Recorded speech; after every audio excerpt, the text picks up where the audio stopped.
Detalye sa pag-amin ni na Alden Richards at Maine Mendoza na na-in-love sila sa isa't isa. Netizens, muling binalikan ang kilig moments ni na Alden Richards at Maine Mendoza noon at ang pag-amin sa kanilang sad love story. Ito ang buong istorya. Nagbalik tanaw ang mga Aldab fans at mga netizens sa estado ng relasyon ng dating magkatambal na sina Alden Richards at Maine Mendoza. Umas kilala ang tambalan nila sa tawag na Aldab, na numbalik ang kilig ng mga fans ng Aldab, ngunit may halong kalungkutan. Pinagpiestahan kasi ngayon ng karamihan ang pag-amin ng legit Dabbercats host na si Maine Mendoza tungkol na sa estado ng relasyon nila ni Alden noon. Sa podcast episode ng Itbulagas YouTube channel. Dito inamin ni Maine na na-in-love umano siya kay Alden noon, aniya. Kahit sino naman magtanong sa akin, sasagutin ko ng diretsyo. Na-in-love ako sa kanya pero hindi siya nanligaw, walang ganoon. Diretsahan at walang filter na ibinulgar niya ang tunay na nararamdaman niya sa pagsasama nila ng dating katambal noon. Alam ni Alden yon, sinabi ko naman sa kanya rekta pero hindi siya nanligaw, friends lang kami. Direktang tinanong niya rin noon si Alden kung ano ba talaga ang tunay na nararamdaman nito sa kanya. Tinanong ko siya noon kasi ang straightforward ko naman na tao. Tinanong ko siya, sabihin mo na sa akin, ano bang nararamdaman mo for me?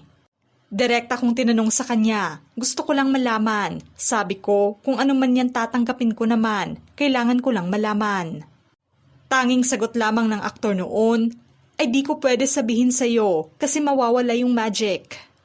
Ibinato naman ni Paolo Ballesteros ang katanungan kay Maine, kung nanligaw si Alden sa kanya noon, may pag-asa nga ba ito? Sagot naman niya noon na oo, dahil ng mga panahong iyon ay minahal niya si Alden.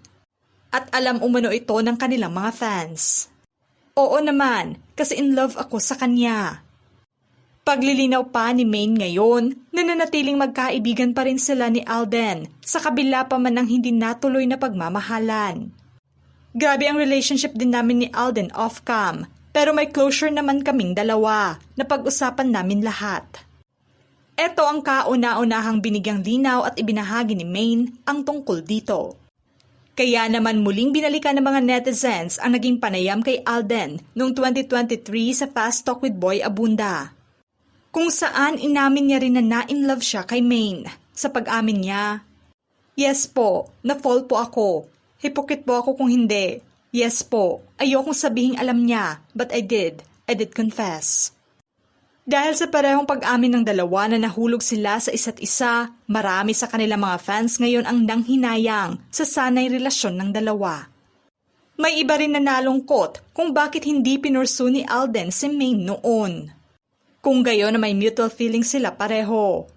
Espekulasyon naman ng mga fans nila na bukod sa pressure sa kanilang tambalan noon ay nakasalalay din ang karera nila kaya may naging alanganin din ang aktor na ipursu si Maine. Ilan pa sa komento ng mga netizens. Understandable na mahirap talaga magkaroon ng love life ang ganitong schedules. Lalo na kung ganito ka-busy or kung iintindihin pa ang girl at nagdemand pa ng oras. For me lang baka mahirap para sa kanya. Madami umaasa sa career niya for their livelihood. Masisira career niya if ever. Matatanda ang tinilian, sinuportahan at tinutukan ng karamihan noon ang Aldab. Nagsimula ang kanilang tambalan noong 2015 sa segment ng Itbulaga ang Kali serye. Dahil sobrang pumatok ang tambalan nila sa takilya, binansagan sila noon bilang phenomenal love team. Mas dumagundong naman ang Philippine Arena noon at dinaluhan ng nasa 55,000 Aldab fans ang venue ng tamang panahon event nila. Ang kanilang tambalan ang siyang nagbukas ng napakaraming oportunidad upang magkaroon sila ng mga proyekto. Matapos ang Aldab Nation Fever, tuluyang nabuwag na nga ang kanilang tambalan. Tuluyang lumisa naman sa Itbulaga si Alden noon upang makapag-focus siya sa kanyang pag-arte at iba pang mga proyekto, samantalang si Maine ay nanatili sa programa.